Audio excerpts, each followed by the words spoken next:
Hey YouTube, Mark Hoffman here, and today we're going to be talking about the Rough Ryder RR533.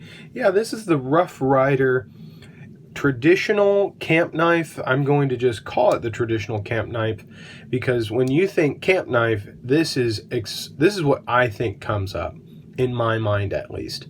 So for me, this is what comes up, and I think it's just fantastic. For the money, I would love to have one of these as a case, but with the same fit and finish as this knife. And I have had some issues with case, and there's spacing in the back, but you can see on this one, I have no gaps. There are no gaps, no issues, no problems on it. The jigging is wonderful. It's all there. There are no problems with the spacing on the bolsters on either side. There's a little bit of a machining deal there with the bolster, but I mean, for a $13 or $15 knife, I mean, you can't really expect absolute perfection. So, but I've got wonderful snap. The blades all come out. There's no wiggle on any of them. And if you didn't know, this is actually a can opener. So I am not going to be using it as a can opener. I'm going to be using this as a box opener. So I'm probably going to figure out,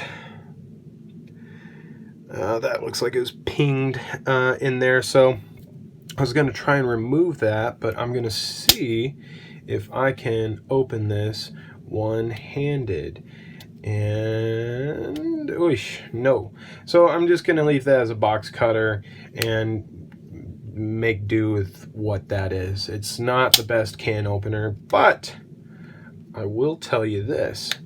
The bottle opener on this actually opens bottles. I don't need to modify this at all in any way or form to open bottles. The Camp King I have to remove just a little bit of material over here. So basically what we're going to do is we're going to do something kind of like that. We're going to be removing about that much material on the can opener on my Camp King. So that's a thing on the Camp King, but with this, I don't have to do anything on it, which I'm so happy about. And the only tool I have issues with, which is a nail breaker, is this awl. I mean, that is really set in there, but I would much rather have it I would much rather have it a little more exposed, but because it's a little deeper, I have a nice piece of bone here still. So, and this is a good awl. You can see that it was just bent just a little bit to fit and all in there, but it is sharp. It's nice and sharp, but it is set deep in there. But other than that, this is just a fantastic little knife. I've really enjoyed having it in my display case. I may carry this. I just feel like a knife like this really, I mean, it really fits in a display as a memory of what camp knives used to be versus the camp knives we have that are just a little better, you know. I feel like these are a great little knife just to have as like a memory of what the camp knives used to be like. So we have here the spacing, which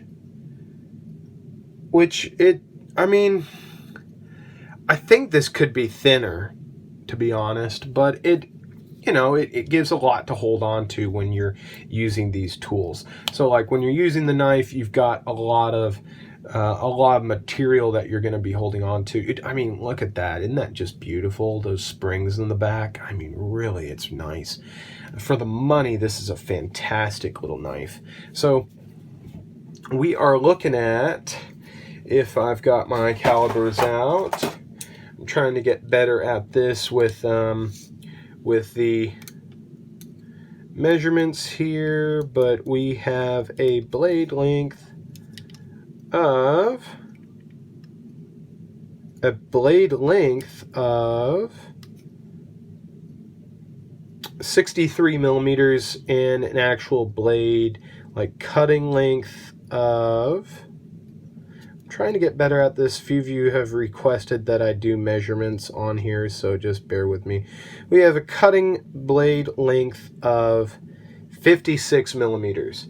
So yeah, it's not the biggest cutting edge, but it's definitely a nice one, and I can definitely see that these are put at 20 to 25 degrees cutting angle. For a knife that doesn't have this much blade, I'd prefer that. You know, I would prefer putting a steeper angle on it, and to say that I have more blade for a longer time than doing it at a lower angle and then cutting up more of my blade. So that's just a personal preference. It'll cut if it's sharp, right?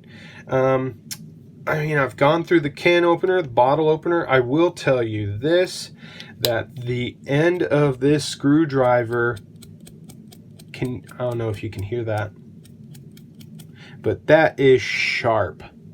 I mean, and I'm not talking like sharp. I'm talking like this could be used as like a scraper. I mean, it's really got a right angle on that.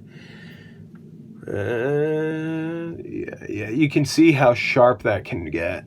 And I may be rounding that off just a tad bit. I don't expect to use this too much for a screwdriver, but if I need it, it's going to be able to do it. And then also we have a nickel silver bail, which I'm probably going to be putting kind of a leather tassel on there. I think the leather would look great with this amber bone here, which is cut perfectly, absolutely perfectly. So thank you so much for joining me on a really quick video. I kind of rambled a little bit on this because I've only had this for a day, and I'm just a little excited about having it. I'm excited about the quality. I'm excited that I've gotten a good Rough Ryder out of this, and I wanted to really quick show you how close this is to the buck bone. So we've got a buck canoe, and then we've got the Rough Ryder here, and the bones cut is very close in color, and I personally still kind of like the buck a little more. I can see more of the veins and stuff in the bone on the buck, whereas on this one I really can't see the veins as much, but they're there. So they are using real bone, and I appreciate that. So thank you guys so much for joining me on a really quick video. I hope you enjoyed this one, and if you did, hit that subscribe button. I really enjoy making these videos and talking with everybody that interacts on my channel. So thank you again for joining me. Have a great day or night wherever you may be.